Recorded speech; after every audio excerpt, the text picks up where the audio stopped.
Students, इस lecture में हम लोग सेट्स के लॉस के बारे में डिस्कस करेंगे। इन लॉस का यूज़ जनरली मैथमेटिकल रीजनिंग में भी एज इट इज़ होगा।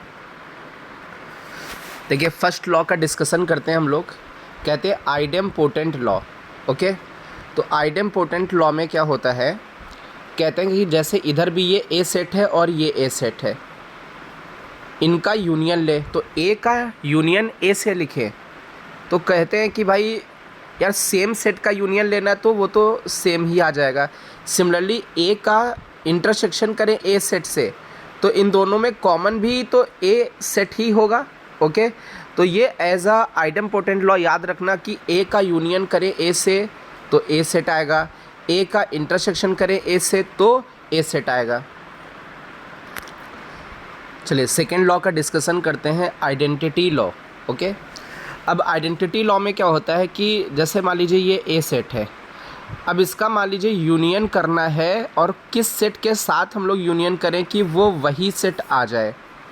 ओके, तो हम लोग कहेंगे इसका यूनियन फाई के साथ कर दीजिए तो वही सेट आ जाएगा।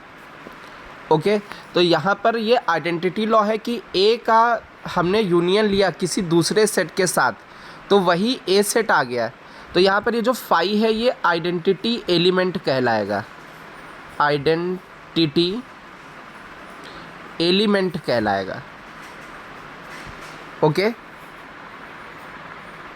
चलिए इसका सेकेंड पॉइंट हम लोग डिस्कस करते हैं।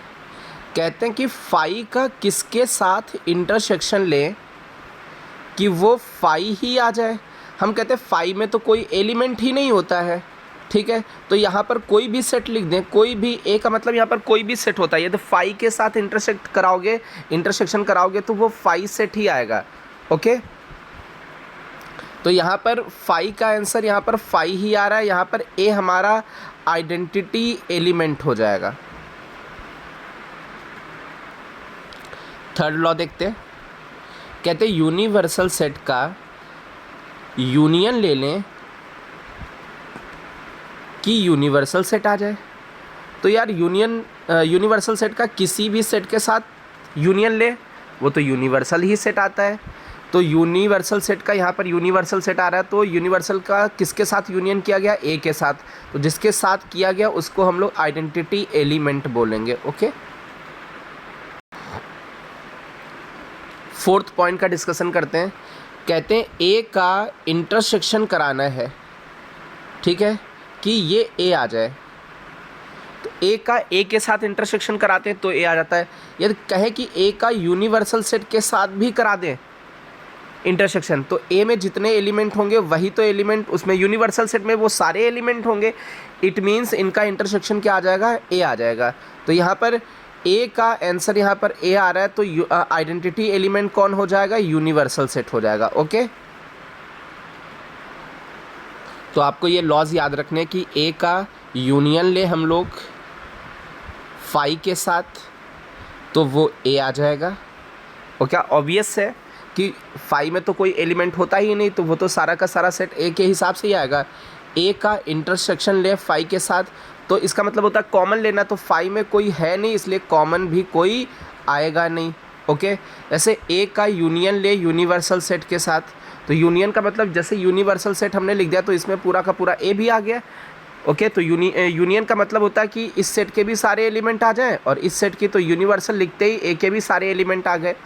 अब ए का यूनियन ले यूनिवर्सल सेट के साथ, ओके, तो इंटरसेक्शन करें, ए का इंटरसेक्शन करें यूनिवर्सल सेट के साथ तो कॉमन देखें तो पूरा का पूरा सेट यूनिवर्सल सेट में होगा।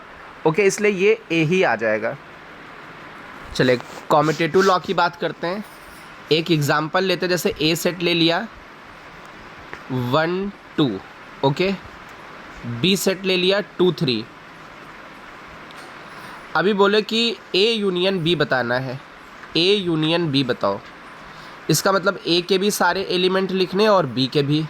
जैसे बोला जाए बी यूनियन ए बताइए, इसका मतलब बी के सारे एलिमेंट लिखने और ए के भी आएगा तो 1 2 3। तो यहाँ से हम लोग देखें कि ए यूनियन बी और B union A both are same. Okay, तो फर्स्ट ये आपका कॉम्यूटेटिव लॉ हो गया, उल्टा सीधा एक समान, ए यूनियन बी लिखें या बी यूनियन ए। चलिए इंटरसेक्शन लेते हैं, ए इंटरसेक्शन बी लेते हैं हम लोग।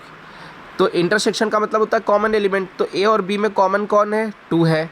ओके, चलिए बी इंटरसेक्शन ए लेते हैं, तो बी और ए में कॉमन कौन है, बी और ए में कॉमन कौन है, तो बी और ए में भी 2 कॉमन है, तो ए इंटरसेक्शन बी और बी इंटरसेक्शन ए इक्वल हो जाएंगे, तो ये सेकेंड लॉ भी हो जाएगा। इसमें भी उल्टा सीधा एक जैसा होता है, ए इंटरसेक्शन बी करें या बी इंटरसेक्शन ए करें, बोथ आर इक्वल। चलिए एसोसिएटिव लॉ का डिस्कशन करते हैं। देखिए एसोसिएटिव में लॉ में क्या होता है, जैसे मैं बोलूँ कि A union B union C, okay, that is equal to A union B union C. Okay, जैसे हम लोग क्या करें कि ये बाद वाले ये दोनों एक साथ ले लें और इधर पहले वाले दोनों एक साथ ले लें, तो A union B union C, A union B union C ये आपस में इक्वल होते हैं। ओके, अब एसोसिएटिव लॉ पहचानेंगे कैसे कि यहाँ लग रहा है, देखो यहाँ पर भी यूनियन है और यहाँ पर भी यूनियन है, सभी जगह जहाँ देखें वहाँ यूनियन है। ऐसा सेम इंटरसेक्शन में भी हो सकता था, A intersection B intersection C, it means तीनों का common, A intersection B intersection C. अब यहाँ पर देखिए बी और सी का इंटरसेक्शन एक साथ लिया गया है और यहाँ ए और बी का इंटरसेक्शन एक साथ लिया गया है, तो कहते हैं A intersection B intersection C equal होगा A intersection B intersection C के। ये एसोसिएटिव लॉ। इस एसोसिएटिव लॉ में होता क्या है कि जैसे ऊपर वाले में देखें तो सभी जगह यूनियन यूनियन है, okay, union union union union. Second वाले में देखें नीचे वाले में तो इसमें इंटरसेक्शन इंटरसेक्शन इंटरसेक्शन इंटरसेक्शन है। चलिए हम लोग डिस्ट्रीब्यूटिव लॉ की बात करते हैं। अब डिस्ट्रीब्यूटिव लॉ में क्या होता है, जैसे मैंने लिखा ए यूनियन बी, अब यहाँ पर यूनियन यूज़ कर चुके हैं तो बी इंटरसेक्शन सी, कुछ इस तरीके से। अब देखो इसमें ए यूनियन को बी के साथ डिस्ट्रीब्यूट करना है तो हो जाएगा ए यूनियन बी, ओके। फिर यहाँ पर इंटरसेक्शन लिखा है तो इंटरसेक्शन लिख दिया। फिर ए यूनियन को सी के साथ डिस्ट्रीब्यूट करना है तो ये हो जाएगा ए यूनियन सी। क्लियर है। अब ये डिस्ट्रीब्यूटिव कब लगाना है, देखिए यहाँ पर यदि यूनियन है तो यहाँ पर आपका ये इंटरसेक्शन है। जब अलग अलग यहाँ पर हो, जैसे एक जगह यूनियन हो एक जगह इंटरसेक्शन, तो हमें क्या लगाना है, डिस्ट्रीब्यूटिव। एसोसिएटिव कब लगता था, जब हम लोग यूनियन यूनियन सब जगह यूनियन यूनियन होता था और या फिर सब जगह इंटरसेक्शन होता था। बट हमें डिस्ट्रीब्यूटिव लॉ समझ में आ गया होगा। अब इसमें उल्टा भी हो सकता है, जैसे इस साइड से हम लोग देखें, राइट हैंड साइड से देखें तो ए यूनियन यहाँ पर भी दिख रहा है और ए यूनियन यहाँ भी दिख रहा है। तो हम लोग क्या कर सकते हैं, ए यूनियन कॉमन ले सकते हैं। ए यूनियन कॉमन ले लें तो यहाँ पर आपका ये बी बचेगा, ओके, यहाँ पर ये इंटरसेक्शन बचेगा और यहाँ से ए यूनियन चला जा रहा है तो क्या बचेगा, सी बचेगा। तो आई थिंक ये आपका लेफ्ट हैंड साइड आ गया। तो इस तरीके से हम लोग कॉमन भी ले सकते हैं। चलिए सेकंड में हम लोग देखें, ए इंटरसेक्शन, एक जगह इंटरसेक्शन यूज़ हो गया तो दूसरी जगह यूनियन यूज़ होगा, बी यूनियन सी। अभी ए इंटरसेक्शन का बी में डिस्ट्रीब्यूशन करते हैं तो लिखेंगे ए इंटरसेक्शन बी। फिर यूनियन लगा हुआ है, यूनियन लगाया, ए इंटरसेक्शन को सी के साथ लिखते हैं, ए इंटरसेक्शन सी, ओके। अभी इसको उल्टा भी लिख सकते हैं, बहुत ध्यान से देखें। जैसे यहाँ ए इंटरसेक्शन सी है, यहाँ भी ए इंटरसेक्शन यहाँ भी है और ए इंटरसेक्शन यहाँ भी है, दोनों जगह ए इंटरसेक्शन है। तो ए इंटरसेक्शन हम लोगों ने बाहर लिया। अब देखिए यहाँ ए इंटरसेक्शन था, बचा कौन, बी। यहाँ पर कौन बचा, यूनियन। यहाँ से ए इंटरसेक्शन गया, कौन बचा, सी। तो ये उल्टा भी लिख सकते हैं, ओके। चलिए हम लोग डी मॉर्गन्स लॉ की बात करते हैं। जैसे लिखे हम लोग ए यूनियन बी का complement, it means A complement A के साथ आ गया और कॉम्प्लीमेंट बी के साथ भी आ गया। अब यहाँ पर यूनियन है तो यहाँ इंटरसेक्शन कर देंगे। जैसे एक और एग्जांपल लें, जैसे लिखा होता है ए इंटरसेक्शन बी का कॉम्प्लीमेंट, ओके। तो हम कहते हैं ए के साथ कॉम्प्लीमेंट आया और बी के साथ कॉम्प्लीमेंट आया। अब यहाँ इंटरसेक्शन है तो यहाँ यूनियन कर देंगे। This is known as De Morgan's law. अब ये डिफरेंस ऑफ सेट में भी डी मॉर्गन्स लॉ यूज़ होता है। जैसे लिखा है A minus B union C. Okay, तो हमने क्या किया, ए माइनस को बी के साथ लिखा, ए माइनस को बी के साथ लिखा और फिर ए माइनस को सी के साथ लिखा।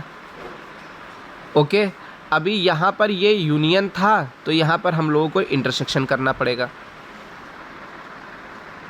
चलिए इसका फोर्थ हम लोग पॉइंट देखते हैं। जैसे लिखा हुआ है ए माइनस बी, इंटरसेक्शन सी है तो ए माइनस को बी के साथ लिखा, ए माइनस बी। ओके, और ए माइनस को सी के साथ लिखा, ए minus C.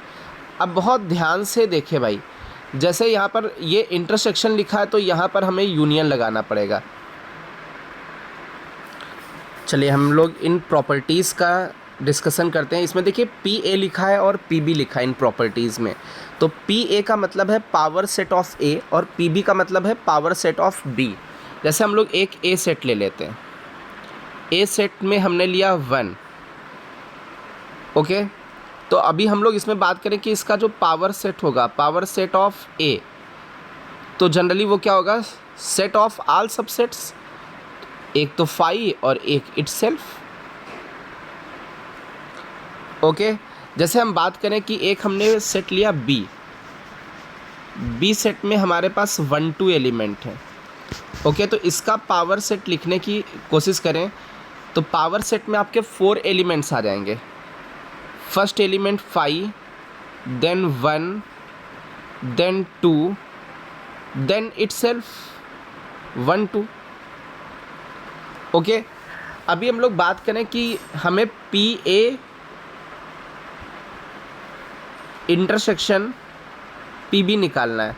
Power set of ए और पावर सेट ऑफ बी में कौन कौन से एलिमेंट्स कॉमन है, तो वो एलिमेंट्स कॉमन दिख रहे हैं, 5 दोनों में है और दोनों में 1 है, 1 पर करली ब्रैकेट है। जैसे हम बोले कि ए इंटरसेक्शन बी करते तो ए इंटरसेक्शन बी करते तो ए इंटरसेक्शन बी, ए और बी में कॉमन कौन है, 1 है। ओके, अब इसका पावर सेट लिखने की कोशिश करें तो इसका पावर सेट तो यही आ जाएगा भाई, इसमें 5 आ जाएगा और 1 आ जाएगा। इट मीन्स ये फर्स्ट वाली प्रॉपर्टी आपको समझ में आ गई होगी।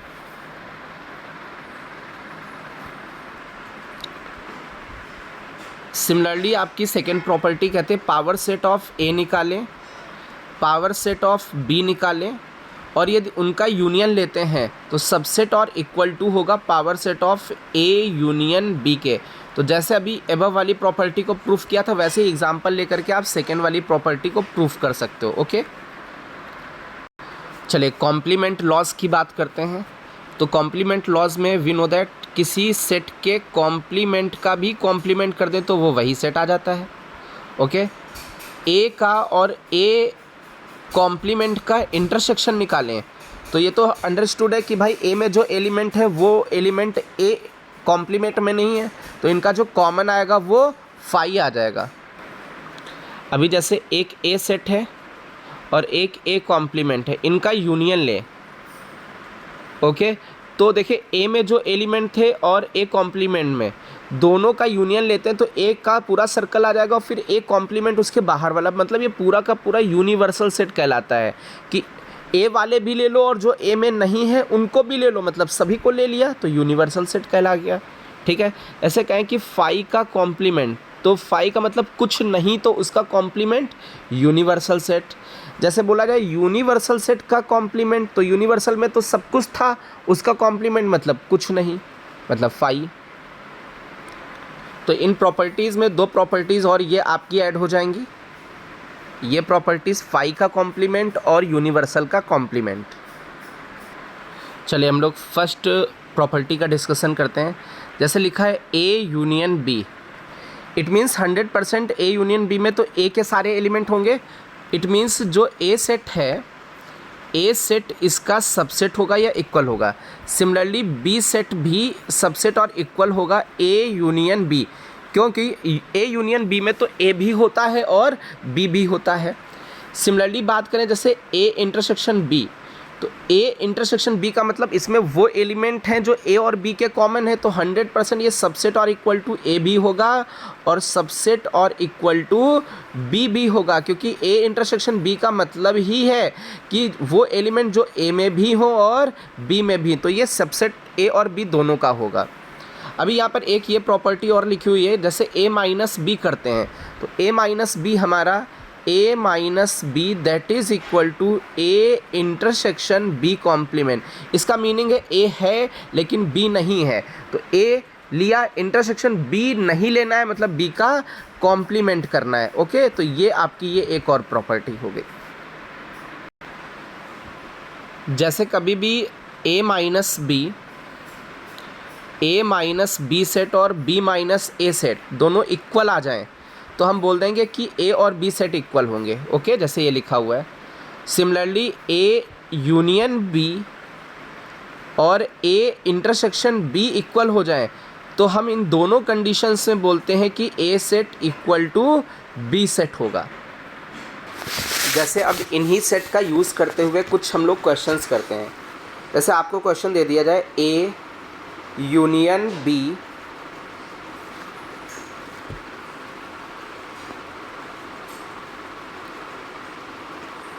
Union A complement. ओके, ये दे दिया जाए। अब बहुत ध्यान से देखो यार, इसको क्या लिख सकते हो आप। अभी देखो सभी जगह यूनियन है, तो सभी जगह जब सेम होता है तो हम लोग कह सकते हैं इसमें एसोसिएटिव लॉ लग जाएगा। अभी इसमें किसी भी सेट को कहीं भी लिख सकते हैं। ओके, ए को इधर उधर ले जा सकते हैं, बी को भी इधर उधर ले जा सकते हैं, ए डैश को भी किसी पोजीशन पर लिख सकते हैं। तो एक काम करते हैं, ए और ए कॉम्प्लीमेंट को एक पास में लिख देते हैं और बी को सबसे बाद में लिख देते हैं। अच्छा, सभी जगह तो यूनियन ही था, तो सभी जगह हमने यूनियन लगा दिया, सभी जगह यूनियन लग गया। अब वी नो दैट ए का और ए कॉम्प्लीमेंट का यदि यूनियन लेते हैं तो वो यूनिवर्सल सेट आ जाएगा, और फिर यूनियन ले लें बी के साथ, और भाई किसी भी यूनिवर्सल सेट का किसी भी सेट के साथ यूनियन लेते हो तो वो 100% यूनिवर्सल सेट आ जाएगा। तो जनरली ये जो आपका है इसका ये सॉल्यूशन आ जाएगा यूनिवर्सल सेट। चलिए इसके इक्विवेलेंट सेट देखते हैं कि कौन सा होगा। तो अब बहुत ध्यान से देखिए, ए यूनियन को तो हमने ऐसे लिख दिया। अब भाई यहाँ पर देखो, यहाँ पर क्या है, ए इंटरसेक्शन बी पूरे का कॉम्प्लीमेंट। तो अभी डी मॉर्गन्स लॉ पढ़ा था, क्या पढ़ा था कि ए को भी कॉम्प्लीमेंट दे दो और बी को भी कॉम्प्लीमेंट दे दो, और यहाँ यदि इंटरसेक्शन है तो यहाँ पर क्या लगा दें, यूनियन लगा दें। ओके, अब देखिए क्या सभी जगह यूनियन आ चुका है, यस सभी जगह यूनियन आ चुका है। तो हम लोग क्या कर सकते हैं, किसी को किसी भी जगह ले सकते हैं, बट उनको ये जितने भी सेट जिस पोजीशन पे उनको वहीं लिखा रहने दें। ए यूनियन ए डैश को एक साथ कर देते हैं और यूनियन बी कर देते हैं बी डैश। तो अभी वी नो दैट कि ये तो भाई आपका यूनिवर्सल सेट हो जाएगा, ये यूनिवर्सल सेट हो गया, यूनियन यूनियन बी डैश। और कहते हैं यूनिवर्सल सेट का किसी भी सेट के साथ यूनियन करा दो यूनिवर्सल सेट का, तो वो हमेशा यूनिवर्सल सेट ही आता है। ओके, तो इसके इक्वल ये सेट होगा आपका। चलिए इसका डिस्कशन करते हैं हम लोग। देखिए ए इंटरसेक्शन बी लिखा हुआ है, फिर आपका इंटरसेक्शन लिखा हुआ है, और इस वाले में हम लोग डी मॉर्गन्स लॉ लगाते हैं। इसमें क्या कर सकते हैं, बी को कॉम्प्लीमेंट दे दें और ए को भी कॉम्प्लीमेंट दे दें। अब यहाँ पर तो यूनियन था तो यहाँ पर इंटरसेक्शन कर दें। अभी देखिए इसमें जहाँ भी लिखा वहाँ हर एक जगह इंटरसेक्शन आ चुका है, तो हर एक जगह इंटरसेक्शन आ गया, मतलब किसी को किसी के भी पास लिख सकते हैं।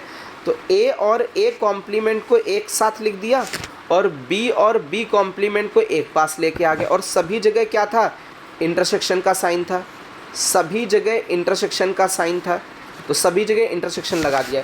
तो ए और ए कॉम्प्लीमेंट में तो कोई कॉमन होगा नहीं, ये तो फाई दे देगा। सिमिलरली इंटरसेक्शन बी और बी कॉम्प्लीमेंट में भी कोई कॉमन नहीं होगा, ये भी फाई दे देगा। तो फाई और फाई का जो कॉमन होगा इंटरसेक्शन वो भी फाई ही आ जाएगा, means this set is equal to null set. चलिए इस क्वेश्चन में हम लोग देखें तो सभी जगह इंटरसेक्शन इंटरसेक्शन इंटरसेक्शन है। इट मीन्स किसी को हम किसी के भी साथ लिख सकते हैं, तो जितने भी बी है ना वो सारे एक साथ लिख देते हैं। तो बी डैश सबसे नंबर 1 पे दिख रहा है, ये बी डैश, ओके। फिर उसके बाद बी दिख रहा है, बी दिख रहा है, फिर उसके बाद बी डैश दिख रहा है, क्योंकि सभी जगह इंटरसेक्शन है तो हम लोग इंटरसेक्शन देते जा रहे हैं। फिर इंटरसेक्शन अभी बचा कौन, बचा ए डैश इंटरसेक्शन सी, ओके। अभी हम लोग बोले बी और बी डैश का कॉम्प्लीमेंट, ये आपका भाई बी और बी डैश में तो कोई भी आपका इंटरसेक्शन मिलेगा ही नहीं, इट मीन्स ये तो नल सेट हो गया। और नल सेट का किसी भी इस सेट के साथ कॉम्प्लीमेंट कर दें, किसी भी सेट के साथ, इसको एक सेट मान लेते हैं, तो नल सेट का किसी भी सेट के साथ कॉम्प्लीमेंट करेंगे तो वो नल सेट आ जाएगा। चलिए सबसे पहले तो इसमें डी मॉर्गन्स लॉ का यूज़ करते हैं। ए के ऊपर कॉम्प्लीमेंट पहुंच जाएगा, फिर ए कॉम्प्लीमेंट का कॉम्प्लीमेंट हो जाएगा, और बीच में यूनियन की जगह क्या हो जाएगा, इंटरसेक्शन हो जाएगा। अब देखिए ये ए कॉम्प्लीमेंट लिखा है, इंटरसेक्शन, कॉम्प्लीमेंट का कॉम्प्लीमेंट क्या होता है, ए कॉम्प्लीमेंट का कॉम्प्लीमेंट, वी नो दैट ए ही होगा, ओके। तो ये ए आ गया। अब देखिए यहाँ पर क्या बना कि ए का और ए कॉम्प्लीमेंट का कॉमन, तो ऑब्वियस है जो ए में है वो ए में नहीं है, तो इसमें कोई कॉमन होगा ही नहीं, तो ये तो नल सेट हो जाएगा। चलिए इसमें बहुत ध्यान से देखें, जैसे यहाँ पर ये दिख रहा है कि ये यूनियन है और यहाँ पर इंटरसेक्शन, तो ये साइन चेंज है, तो हम लोग डिस्ट्रीब्यूटिव लॉ अप्लाई कर सकते हैं। तो हम लोग क्या करेंगे, ए डैश यूनियन को बी के साथ लिख देंगे, ए डैश यूनियन को बी डैश के साथ लिखा, फिर ये इंटरसेक्शन लिखा हुआ, ये इंटरसेक्शन, फिर ए डैश यू को, ए डैश यू को मतलब ए डैश यूनियन को ए के साथ लिख देंगे। मीन्स ए डैश को एक बार बी के साथ लिखा और एक बार ए डैश को ए के साथ लिख दिया। अब देखिए इस ए डैश यूनियन बी डैश को तो ऐसे लिखा रहने देते हैं, इंटरसेक्शन। अब यहाँ पर देखो ए डैश और ए का जो यूनियन आएगा वो तो यूनिवर्सल सेट होता है।